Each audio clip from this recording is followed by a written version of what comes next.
Hallelujah, praise the Hallelujah. Lord, Praise the praise the Lord. Lord. सबसे पहले मैं परमेश्वर का धन्यवाद देता हूं कि खुदा ने आज के इस पवित्र दिन में, जो आज का पवित्र दिन है, उस पवित्र दिन में हमें यह अवसर दिया है कि हम उसकी वाणी को, प्रभु के दास पास्टर डेविड एंथनी जो लखनऊ से हमारे बीच में उपस्थित हैं, आज का कलाम उनसे सुनेंगे। और मैं धन्यवाद देता हूं परमेश्वर का कि पास्टर साहब जबकि एक लंबी यात्रा तय करके आए हैं और उन्होंने ये इस बात को महत्व दिया कि मुझ जैसे भाई से मिलने के लिए मेरे परिवार में वो आए। मैं परमेश्वर का धन्यवाद देता हूँ प्रभु के अभिषेक दास के लिए कि प्रभु उनको बहुत आशीष दे, बहुत बरकत दे।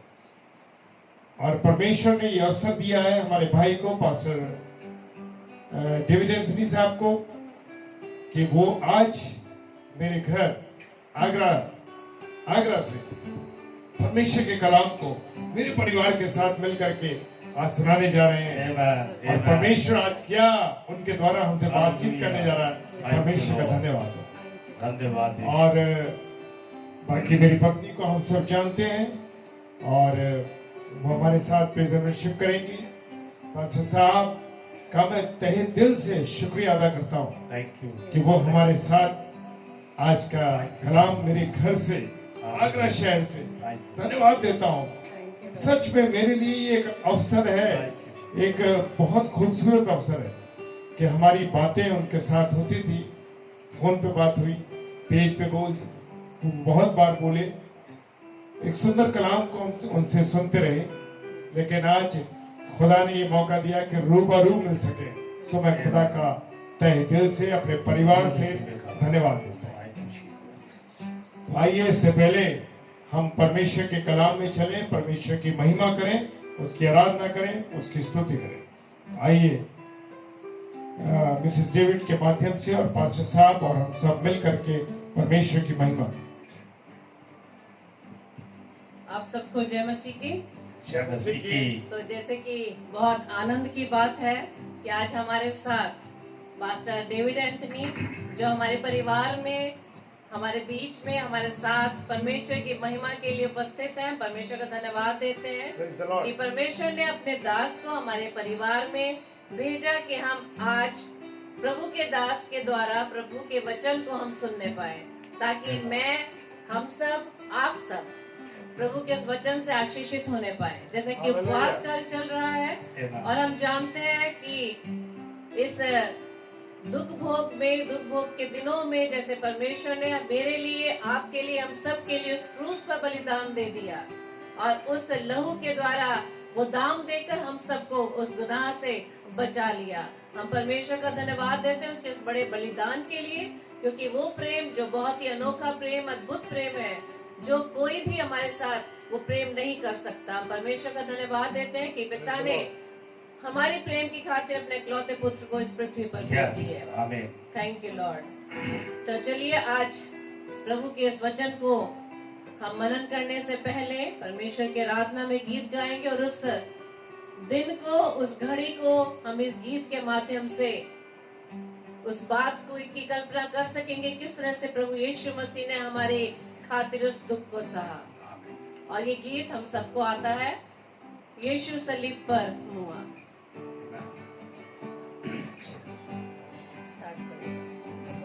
यीशु सलीब पर हुआ मेरे लिए, मेरे लिए ऐसा महा दुख सहा।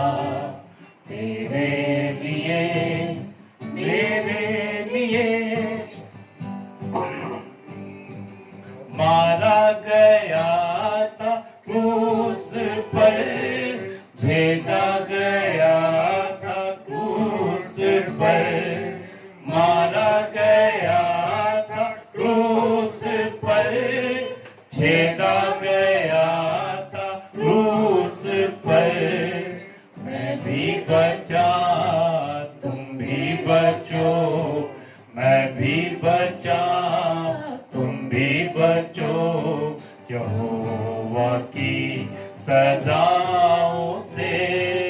यीशु सलीब पर हुआ तेरे लिए, मेरे लिए, ऐसा महान दुख सहा।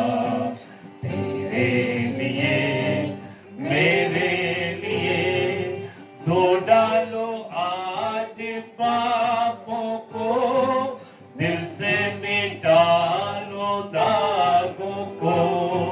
धो डालो आज पापों को, दिल से मिटा लो दागों को। हो जाओ साफ तन मन से हो जाओ साफ तन मन से यीशु मसीह के लहू से। यीशु सलीब पर हुआ तेरे लिए, मेरे लिए, कैसा महान दुख सहा। तेरे लिए, मेरे लिए। आइए दुआ करें। हमारे जीवित और महान परमेश्वर, हमारा मुंजी मसीह यीशु, जो कलवरी पर हमारे गुनाहों के लिए जिसने अपनी जान को दिया, हमारे गुनाहों की मतलसी उसने चुकाई। हम तहे दिल से तेरा शुक्र, तेरी तारीफ, तेरी तमजीद, तेरी बढ़ाई आज की शाम करते हैं। तो सचमुच जिंदा खुदा है जो हमारे गुनाहों के लिए मारा गया, काटा गया और तीसरे दिन मुर्दों में से जी उठा। और हम जानते हैं कि आपका दुनिया में आना, आपका जन्मदिन और आपके सलीब पर जाना उससे कहीं बेहतर हम मानव जाति के लिए है। अगर आप सलीब पर ना जाते तो शायद हमारे गुनाह कभी माफ ना होते। हम प्रार्थना करते हैं आज की रात प्रभु इस आग्रह मंडली पेज के लिए मैं प्रार्थना करता हूं प्रभु, जितने लोग लाइव इसको देख रहे हैं, जितने लोग आने वाले समय में इसको सुनेंगे, एक एक के दिल से आप बातचीत करें और पवित्र आत्मा इस कमरे को पूरी तरह अपनी उपस्थिति से भरे और होने दे जब आपका सेवक प्रचार करे, जैसे पौलुस ने प्रचार किया, पवित्र आत्मा लुदिया ने के दिल को आपने खोल दिया ताकि वो आपकी बातों को समझने पाए। जब तेरा सेवक प्रचार करता आज की रात प्रभु, आप लोगों के हृदय को खोलने पाए जिससे आपको सारी महिमा और आदर मिलने पाए। यीशु मसीह के नाम में आमीन, आमीन, आमीन। परमेश्वर का धन्यवाद आज की इस रात्रि बेला में जो उसने मुझको ये मौका दिया कि आज आपसे इस लाइव इस पेज के जरिए आज मंडली के और अपने भाई अनुपम डेविड और उनकी धर्मपत्नी और उनके परिवार का दिल से मैं धन्यवाद देता हूं जिन्होंने मुझे ये अवसर दिया, इस योग्य समझा कि आज के इस स्लॉट में, इस समय में मैं आपको परमेश्वर के वचन से उत्साहित करने पाऊं। सो बिना समय गवाए मैं परमेश्वर के वचन में आपको ले जाना चाहता हूं। मेरे साथ खोलें सबोपदेशक की पुस्तक, उसका 7वां अध्याय और उसके 1 और 2 पद को हम पढ़ने जा रहे हैं। सबोपदेशक की पुस्तक और उसका 7वां अध्याय और उसका 1 और 2 पद को हम पढ़ने जा रहे हैं। और आज जिस विषय पर मैं आपसे बातचीत करने जा रहा हूं वो ये है कि प्रभु यीशु मसीह संसार में एक सच्ची ज्योति बनकर आया। प्रभु यीशु मसीह संसार में एक सच्ची ज्योति बनकर आया। स्वाय सबोपदेशक की पुस्तक उसका 7वां अध्याय 1 से और 2 पद को हम पढ़ने जा रहे हैं। यहाँ इस प्रकार लिखा है, अच्छा नाम अनमोल इत्र से और मृत्यु का दिन जन्म के दिन से उत्तम है। भोज के घर जाने से शोक के घर जाना उत्तम है, क्योंकि सब मनुष्यों का अंत यही है। और जो जीवित है वो मन लगाकर इस बात पर सोचेगा। जो जीवित है वो मन लगाकर इस बात पे सोचेगा। क्या सोचेगा? जन्मदिन से बेहतर सुलेमान राजा, जो इस समय बुढ़ापे की अवस्था में वो अपनी खटिया के ऊपर पड़ा हुआ है, अपने आखिरी समय को वो देख रहा है और अपने जिंदगी के अनुभव से वो इस बात को लिखना चाहता है। और उसने ये जाना कि जन्मदिन से बेहतर मृत्यु का दिन है। क्यों ऐसा उसने कहा? क्योंकि जब कोई बच्चा पैदा होता है उस समय मैं जानता हूं और आप भी जानते हैं कि आप उसके जीवन का संपूर्ण निचोड़ निकाल के टोटल जो उसकी टोटलिटी है उसको कभी नहीं निकाल पाएंगे। भले आप उसकी चेहरे को, उसके खूबसूरती को और उसके हंसने को, उसकी शक्ल को किसी मिलने से, इन बातों तक जायज है कि आप बात करें, लेकिन वो बच्चा बड़े होकर क्या बनेगा या उसको संसार किस रूप में याद रखेगा, ये केवल एक व्यक्ति की मृत्यु के बाद ही आप जान पाएंगे। और आज मैं आपको ये बताना चाहता हूं, हम सब क्रिसमस के समय में बहुत अधिक खरीदारी करते हैं, बहुत जोश से, खुशियों से जन्मदिन मनाते हैं। और लेकिन आज जब हम दुर्भोग सप्ताह के अंदर गुजर रहे हैं, जब हम इस 40 दिनों में गुजर रहे हैं, थोड़े समय के बाद प्रभु यीशु मसीह क्रूस पे चढ़ाए जाने वाला है, हमारे और आपके पास इस समय उसको देने के लिए क्या है? शायद आप कहेंगे क्रूस पर उसको क्या देते? सिर्फ एक छोटा सा कपड़ा। जी हाँ, वो मृत्यु का स्थान है जहां छोटा सा कपड़ा है। वो पीछे बहुत बड़े खर्चे को हमने 2-3 महीने पहले देखा, लेकिन आज मैं और आप जब इस दुख भोग सप्ताह के अंदर से गुजर रहे हैं, छोटा सा केवल हमारे पास देने के लिए अगर कुछ है तो वो हमारा दिल है, हमारा समर्पण है, जो इस समय हम उस कलवरी के सामने कर सकते हैं। और थोड़ी देर में अभी मैं आपको कलवरी के निकट ले जाना चाहूंगा। सो यहाँ पर सुलेमान ने इस बात को लिखा कि जन्मदिन के अंदर नहीं, लेकिन मृत्यु के समय आप एक व्यक्ति की संपूर्ण काया को, उसका संपूर्ण डिस्क्रिप्शन जो है वो आप निकाल सकते हैं, टोटलिटी को निकाल सकते हैं। और प्रभु यीशु मसीह जब क्रूस के सलीब के ऊपर आया और जब उसने मानव जाति के लिए अपनी जान को दिया, उसने अपने कई रूप को, जो आरंभ में जब उसने सेवकाई को शुरू किया, उस समय जो उसने अपने रूपों को दिखाया, उसके चेले जो 3.5 साल उसके साथ थे वो उसको समझ नहीं पाए, जो उसके साथ जनता पीछे चलती थी वो उसको समझ नहीं पाई। लेकिन जैसे जैसे मृत्यु के करीब पहुंचने लगा, मैं बताता हूं, ये सारे रूप और ये सारी बातें जो उसके बारे में कही गई, जिसमें एक बात जो मैं आपसे आज शेयर करना चाहूंगा। सो आप मेरे साथ आज की रात निकाले यूहन्ना के सुसमाचार और उसका पहला अध्याय। याद रखिएगा, ये यूहन्ना प्रभु यीशु मसीह का चेला है, जिसने पहला यूहन्ना, दूसरा यूहन्ना और तीसरा यूहन्ना लिखा। और इस पुस्तक के उद्देश्य को वो 20वें अध्याय में और 21 अध्याय में लिखा। ये पुस्तक इसलिए वो लिखता है, ये आश्चर्य कर्मों के बारे में इसलिए वो लिखता है कि तुम ना केवल उस पर विश्वास करो बल्कि अनंत जीवन भी पाओ। इस संदर्भ में इस पुस्तक को लिखा गया है। कभी कभी मैं और आप विश्वास तो करते हैं, लेकिन अनंत जीवन को ध्यान में नहीं रखकर अपनी जिंदगी में उतावली में कुछ फैसलों को लेते हैं और जिसका परिणाम जो है बहुत दुख भरा होता है। याद रखिए, मेरे और आपके फैसले जिंदगी के जो प्रतिदिन, प्रति क्षण, प्रति घंटा और प्रतिदिन वो आते हैं सामने, चुनाव मेरे और आपके अंदर है। हम किस प्रकार का चुनाव करते हैं, याद रखिएगा, आपका चुनाव आपके अनंत काल को प्रभावित करेगा।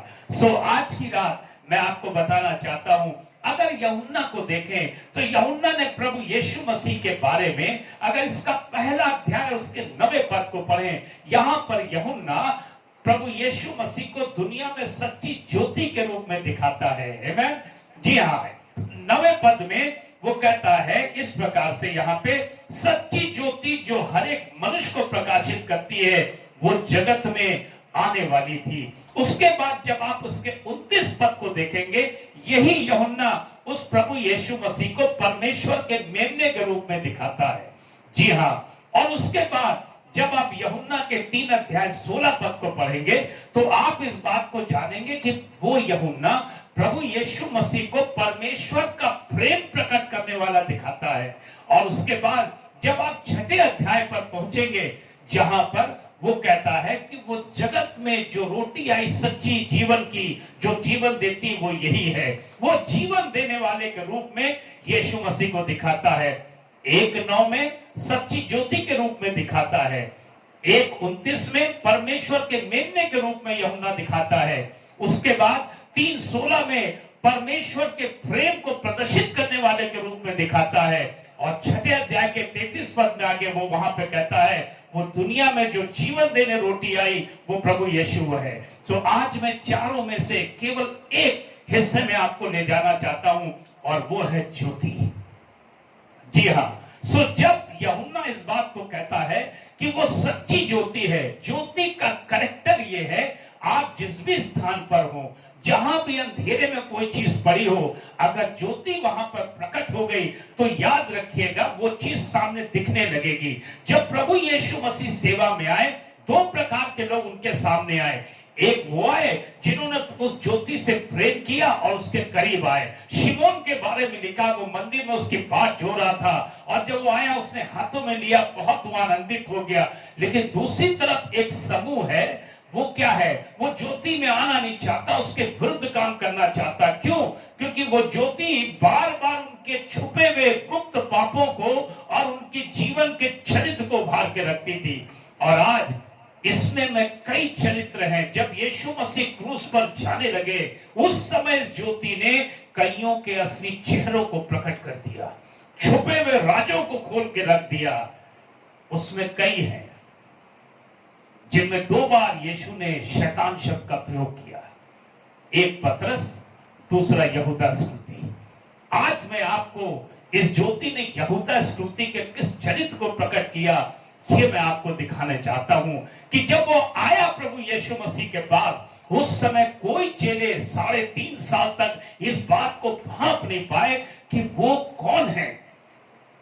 बार बार आपस में पूछने लगे, खाने के समय वो कौन है, ये सोच नहीं पाया यूहन्ना लिखते समय कि यही है जो प्रभु यीशु मसीह को आधी रात में आके चुम्मा देके वो पकड़वा दे। यूहन्ना समझ ही नहीं पाया कि ये जिसके हाथों में पैसों का सारा इंतजाम है, इसको गरीबों की चिंता नहीं, बल्कि ये जो है इस पैसों से चोरी करना चाहता है, इस पैसों में ईमानदार नहीं रहना चाहता है।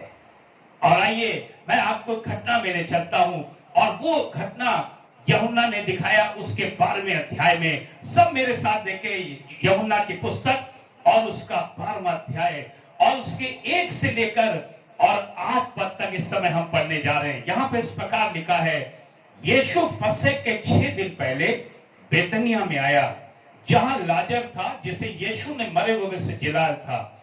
वहां उन्होंने उसके लिए भोजन तैयार किया, और माता सेवा कर रही थी, और लाजर उनमें से एक था जो उसके साथ भोजन करने के लिए बैठे थे। तब मरियम ने जटामासी का आधा सेर बहुमूल्य इत्र लेके यीशु के पांव पर डाला और उस अपने बालों से उसके पांव पोंछे, और इत्र की सुगंध से घर सुगंधित हो गया।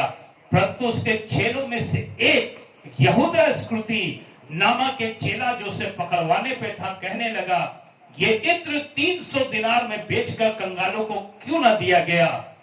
उसने ये बात इसलिए नहीं कही कि उसे कंगालों की चिंता थी, परंतु इसलिए कि वो चोर था, और उसके पास उनकी थैली रहती थी, और उसमें जो कुछ डाला जाता था वो निकाल लेता था। यीशु ने कहा, उसे रहने दो, उसे ये मेरे गाड़े जाने के दिन के लिए रखने दो, क्योंकि कंगाल तो तुम्हारे साथ सदा रहते हैं, परंतु मैं तुम्हारे साथ सदा ना रहूंगा। आइए हम इस पृष्ठभूमि को समझें कि जहां पर यहूदा इस्करियोती, जहां पर वो अपने उन लोगों के खिलाफ जो प्रभु के लिए कीमती जीवन में त्याग और बलिदान कर रहे हैं, उनके खिलाफ वो एक योजना जो वो करना चाह रहे हैं, ऐसी योजना बना रहा जो बुराई की योजना है। और मैं आपको बताऊं ये किस समय की घटना है जो इस 12वें अध्याय में आप पढ़ रहे हैं। इसको समझने के लिए ऊपर के 11वें अध्याय के 51 पद से लेकर आपको 57 पद तक पढ़ना होगा। और यहाँ पर 54 पद में लिखा हुआ है, इसलिए यीशु उस समय से यहूदियों के में प्रकट होकर ना फिरा, परंतु वहां से जंगल के निकटवर्ती प्रदेश में इफ्राहिम नामक नगर को चला गया और अपने चेलों के साथ वहीं रहने लगा। बहुत ध्यान से सुनिए, प्रभु यीशु मसीह का वो समय आ गया है कि वो पब्लिक मिनिस्ट्री खुलकर अब नहीं कर सकते, वो खुलकर कहीं प्रचार करने नहीं जा सकते, वो खुलकर कहीं पर जाकर लोगों को जो है सुसमाचार नहीं सुना सकते, चंगा नहीं कर सकते। और क्यों ऐसा है? क्योंकि उस समय के महायाजक और अगुए, क्योंकि ये फसह के दिन से 6 दिन पहले की घटना है, 6 दिन बचा है। फसह का मेमना वो क्रूस पर लोगों के सामने बलिदान होगा, वो जो मंदिर में होगा वो मेमना है, लेकिन वो जो मेमना जो क्रूस पर बलिदान होगा वो 6 दिन केवल बाकी है। और ऐसे समय में हालात ऐसे हैं कि कोई भी प्रभु यीशु मसीह के ना निकट आ सकता है, ना उनके निकट वो आ सकते हैं। प्रभु यीशु मसीह इन 6 दिनों में भी बहुतों को अपने मृत्यु का राज, जी उठने का राज, इस दुनिया में आने का राज्य बताना चाहते थे, लेकिन यहाँ पर एक मौका नहीं उनके पास है। अब उनको तलाश है कि किस प्रकार वो बाहर निकले और जिस काम के लिए परमेश्वर पिता ने उनको भेजा था वो पूरा करें। इस घटना को जब आप 12वें अध्याय के ऊपर फुटनोट्स को पढ़ेंगे, वहां पे मरकुस के 14वें अध्याय का जिक्र है। जी हाँ, ऐसे समय में जब कोई अपना घर खोलने को तैयार नहीं, क्योंकि उस समय की सरकार, उस समय की जो वहां व्यवस्था है कानून की, उसको प्रभु यीशु मसीह की जिंदा या मुर्दा तलाश है। जी हाँ, उसको जिंदा या मुर्दा प्रभु यीशु मसीह की तलाश है। और जब वो मंदिर में नहीं आया, जबकि उसको आना चाहिए था, सब के दिन हुआ क्या? उस दिन जो है उन लोगों ने बैठकर एक योजना बनाई, जिंदा या मुर्दा किस प्रकार प्रभु यीशु मसीह को पाया जा सकता है।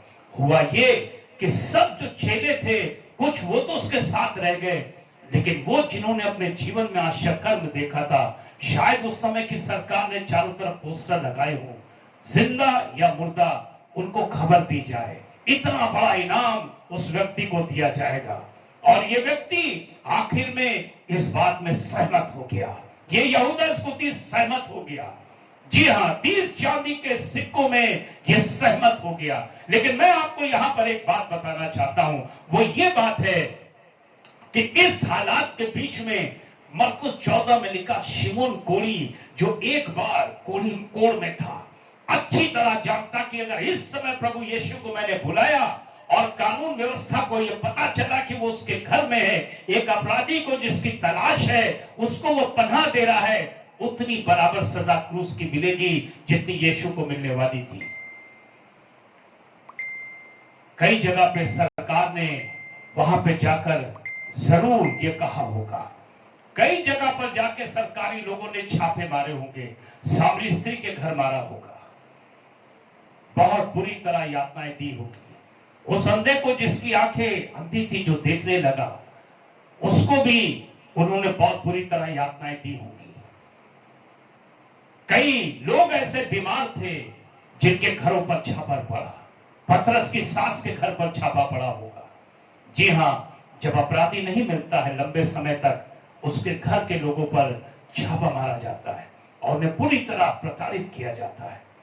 लेकिन अंत में पता चला वो उनके घर में नहीं है, और कहां मिला? वो शिमोन कोढ़ी के घर में। मरकुस 14 में लिखा है, उसने अपना घर खोल दिया। सारी परिस्थितियों के मध्य में, जहां पर कोई उसको बुलाना नहीं चाहता, कोई उससे मिलना नहीं चाहता, एक ऐसी विरोधाभास परिस्थिति में, एक ऐसे सताव के समय में, एक ऐसे परसिक्यूशन के समय में, जब उसकी तलाश और लोगों के घरों में छापे पड़ रहे हैं, एक व्यक्ति शिमोन कोढ़ी, उसने द्वार ये खोलकर खोला कि प्रभु मैं जब कोढ़ी था, समाज से बाहर था, परिवार से दूर था, थाली फेंक कर खाना दिया जाता था, बच्चों से दूर था, अपने काम से महरूम था, दूर से चिल्लाता था अशुद्ध अशुद्ध, ताकि लोग मुझसे दूर हो जाए। और उस समय कोढ़ की बीमारी पाप के रूप में जानी जाती थी। जब तक याजक उसको ना कह दे ये शुद्ध हो गया, वो माना नहीं जाता था। लेकिन प्रभु यीशु मसीह ने उसको छुआ और वो चंगा हो गया।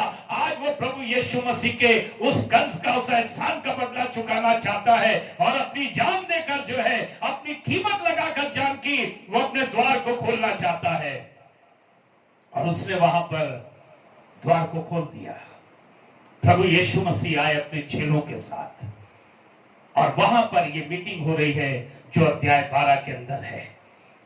आज आप हो सकता है आप आराधना ना कर पाते हो, आप सेवा ना कर पाते हो, आप हो सकता है गवाही ना दे पाते हो, लेकिन कम से कम इस 40 दिनों में आप अपने घर और दिल के द्वार को खोल सकते हैं।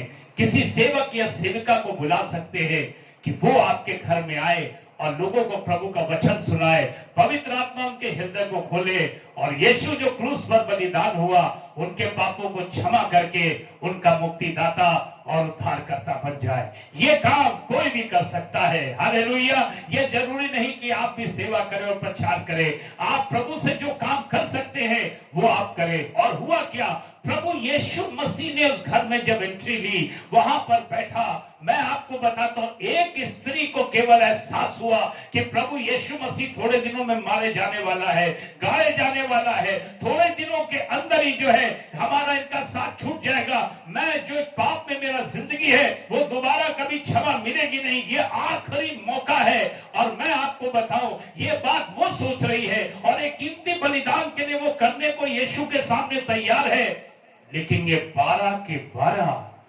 चुपचाप से बुराई करने के और कुछ नहीं कर पाए। इनका चरित्र ज्योति में प्रकट होने लगा और यहूदा के फेरे में शिमोन कुड़ी भी आ गया। यीशु ने कहा, शिमोन मैं तेरे घर आया, तूने तो मुझे पूछा तक नहीं, लेकिन इस स्त्री ने मेरे गाड़े जाने के लिए सब कुछ किया है। जहां भी सुसमाचार का प्रचार किया जाएगा इसका नाम वहां पर लिया जाएगा।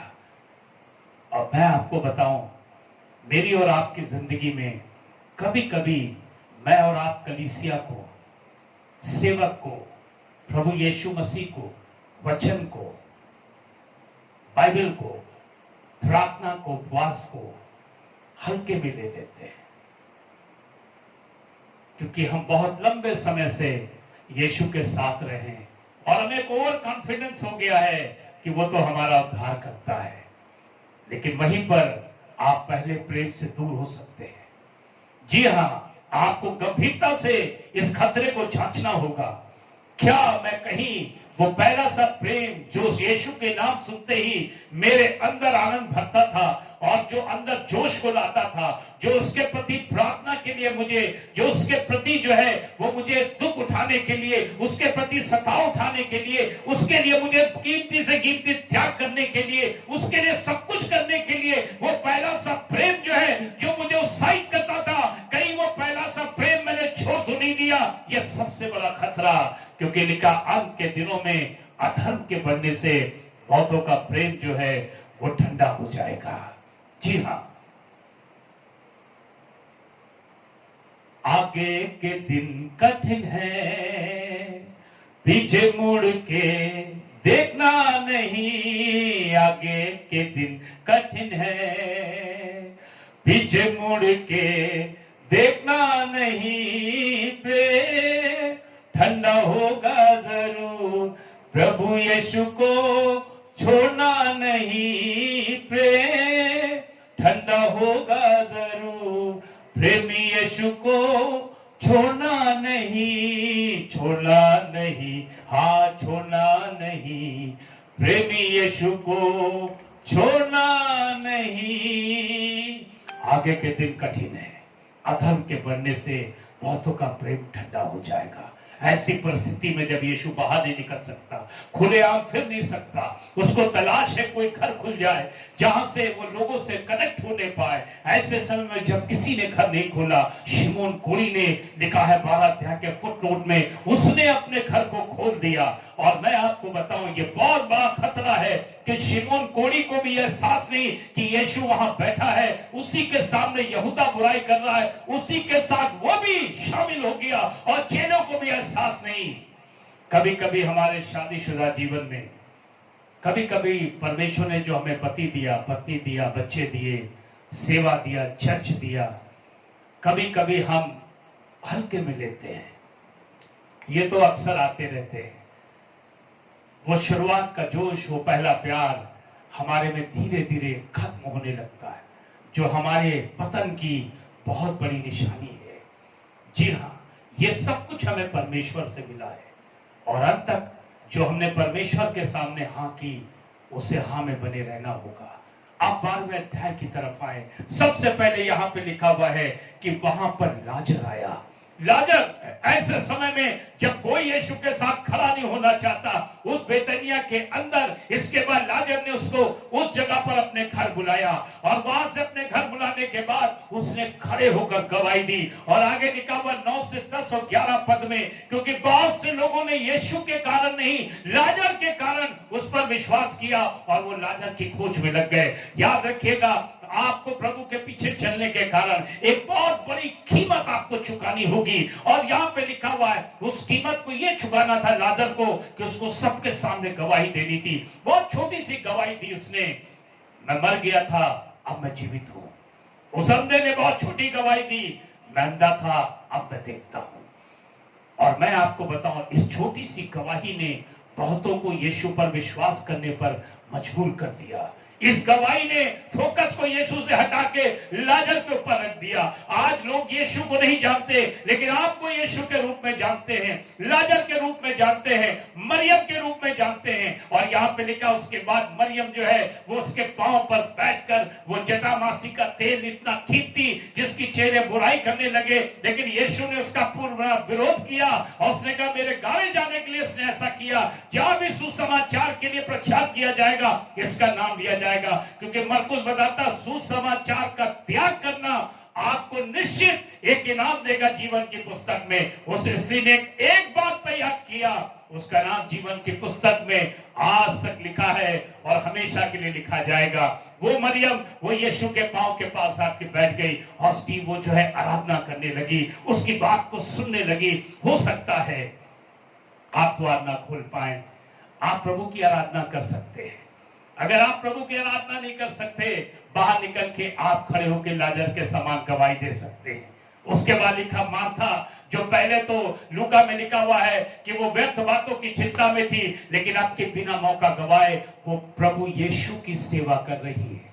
पहले उसने प्रभु यीशु के लिए सेवा की, अब वो प्रभु यीशु की सेवा कर रही है। याद रखिए, परमेश्वर ने पहले अपनी सेवा के लिए, उसके बाद लोगों की सेवा के लिए बुलाया है। We are called unto the Lord. We have to serve unto the Lord. हमें पहले परमेश्वर से प्रार्थना, आराधना, वचन, ये उसकी सेवकाई है। उसकी सेवा करने के बाद हम लोगों के सामने सेवकाई करने आते हैं। और माता जो है लिखा वो प्रभु की सेवा कर रही है। हो सकता आप द्वार ना खोल पाए इस 40 दिनों में, हो सकता आप गवाही देने में घबराते हो सकता है आपके पास बहुत बड़ा दान नहीं उसको देने के लिए, लेकिन आप उसकी आराधना करना चाहते हैं। लेकिन हो सकता है आप उसकी सेवा कर सकते हैं। आप क्या कर सकते हैं, टीम के साथ जाकर सेवकाई में जो सेवा में जा रहा आप उसकी मदद कर सकते हैं। या तो आप जाएं और या लोगों को भेजें, ये काम आप कर सकते हैं। इन लोगों ने किस परिस्थिति में किया, लिखा 11वें अध्याय में, जब यीशु खुलेआम घूम नहीं सकता था, उस समय की सरकार उसको ढूंढ रही, जिंदा या मुर्दा। लिखा हुआ है 57 पद में 11वें अध्याय के, जीवित या मृत, कैसे भी यीशु पकड़ा जाए। चारों तरफ तलाश है, लेकिन इसके बीच में इन लोगों ने चुनाव किया, हम अपने घर को खोलेंगे, हम उसकी आराधना करेंगे, हम उसकी गवाही देंगे, हम उसकी सेवा करेंगे, चाहे परिस्थितियां कुछ भी हो जाए, परिणाम कुछ भी हो जाए। हम जिसको यीशु ने बचाया, हमारे पापों को माफ किया, हमारी बीमारी से हमको शुद्ध किया, हमें गलत चुनाव से सही चुनाव की तरफ लेकर आया, जिसने में मरों में से जो पाप में मरे थे, मुर्दों से हमको जिलाया, कैसे हम ऐसे समय में उसका विरोध करें। आज आखिरी समय यीशु का फिर निकट आया है। गुड फ्राइडे बहुत करीब आ रहा है। परिस्थितियां हमारे देश की हर जगह बिल्कुल ऐसी ही है, और आप मन के अंदर सोच रहे हैं कि मैं दुख भोग सप्ताह में उसके लिए क्या करूं। आप कुछ कर सकते हैं। एक है जो कुछ नहीं करना चाहता। लिखा है ऐसे समय में भी, लिखा यहूदा इस्करियोती वो अपने काम में लगा था। लेकिन एक चीज समझ लीजिए, जो काम यहूदा ने किया उसका परिणाम क्या हुआ, एक बहुत बड़ी शिक्षा है। मत्ती के 27 अध्याय को अगर आप देखें, आखिरी में मेरे साथ और यहाँ पे इस प्रकार से लिखा हुआ है उस यहूदा के बारे में, उसके 27 अध्याय के उसके मैं 3 से लेके 5 पद पढ़ना चाहता हूं, बहुत ध्यान से देखिए। यहाँ पे लिखा, जब उसके पकड़वाने वाले यहूदा ने देखा कि वो दोषी ठहराया गया है तो वो पछताया और वे 30 चांदी के सिक्के प्रधान याजकों पुरनियों को पास फेर लाया और कहा, मैंने निर्दोष को घात करके पकड़वा के पाप किया है। उन्होंने कहा, हमें क्या, तू ही जान। तब वो उस चांदी के सिक्कों को फेंक कर चला गया और जाकर अपने आप को उसने फांसी दे दी। पतरस ने भी यीशु का इनकार किया, उसके ऊपर भी शैतान शब्द का इस्तेमाल किया कि शैतान तुझे गेहूं के नाई फटकने पर है, लेकिन मैंने तेरे लिए प्रार्थना की तेरा विश्वास जाता न रहे। दूसरी तरफ इसके लिए भी यीशु ने कहा, तुम में से एक है जो शैतान की तरह है। लिखा, जैसे उसने रोटी को लिया शैतान उसमें समा गया। ये 2 चेले हैं जो शैतान के वश में बिल्कुल जाने वाले थे।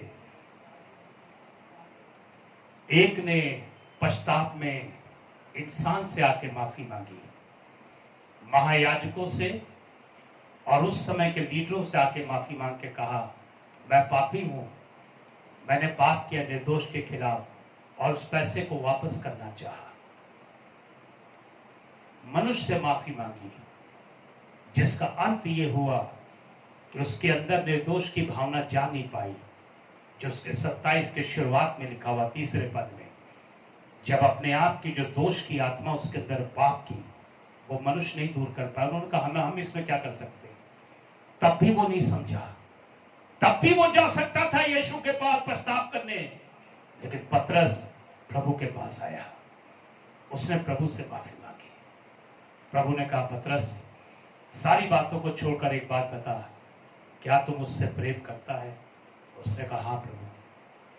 पहली बात तो खोपड़ी से जवाब दिया, फिर मुंह से जवाब दिया, जुबान से, लेकिन तीसरी बार लिखा, पतरस मन में उदास हो गया। अब वो दिल से सच्चाई बताने जा रहा है कि प्रभु तू सब कुछ जानता है। आज एक सवाल मैं आपको छोड़ना चाहता हूं, इस 40 दिन के अंदर आप जो पछतावा कर रहे हैं, किसके सामने आप पछतावा कर रहे हैं, किससे कर रहे हैं? सैमुअल के सामने शाऊल का अपराध पकड़ा गया, उसने कहा, सैमुअल से मैंने पाप किया है। दाऊद ने उससे बड़ा व्यभिचार का पाप किया, लेकिन 51 में लिखा, वो परमेश्वर के भवन में आया, मनुष्य नातान को भूल गया और उसने कहा, मैंने, किसी ने नहीं, ना मेरी पत्नी का दोष, ना मेरे किसी का दुनिया में दोष नहीं, मैंने तेरे विरुद्ध पाप किया है। परमेश्वर ने कहा, भजन संहिता 52 लिखते हैं, तू मेरे हृदय के मुताबिक इंसान है। आप और मेरे लिए छोटा सा पाप आदम हव्वा ने खाने का किया।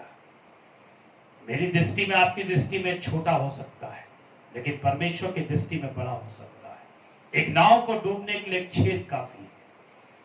आइए इस समय, आज की रात एक बार फिर से परमेश्वर आपको मौका देता है।